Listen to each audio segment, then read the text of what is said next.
conference at ngayong grade 6 sa editorial writing English ay nakamit niya ang second place sa district level, first place sa EDIS level, fifth place sa division level.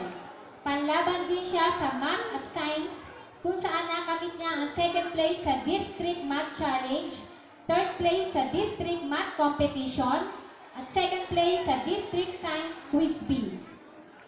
Nanalo rin siya sa district nutrition contest, healthy bangon category at nakamit ang second place. Mahusay rin siyang mamuno. Patunay nito ang pagiging president ng klase, editor-in-chief ng school paper, mayor ng Supreme Pupil Government ng IES at Pulilan District, at siya rin ay isa sa Board of Directors ng Division SPG.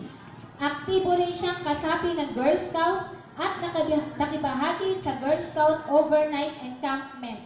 Tatanggapin niya ang Excellence Award na handog ni Mayor Vicente B. Esguera, Vice Mayor Elpidio Castillo, Governor Wilhelmina MC Alvarado, Vice Governor Daniel R. Fernando, Senior Board Member Michael C. Pormin, St. Dominic Academy at Liceo de Pulilan Colleges.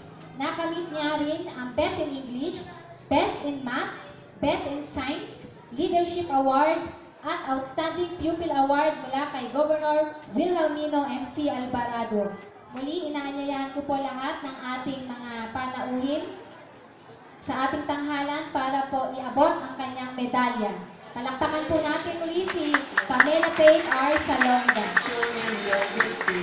Kasama po ang bigay ni Mayor na 3,000 pesos. Salamat po, Mayor.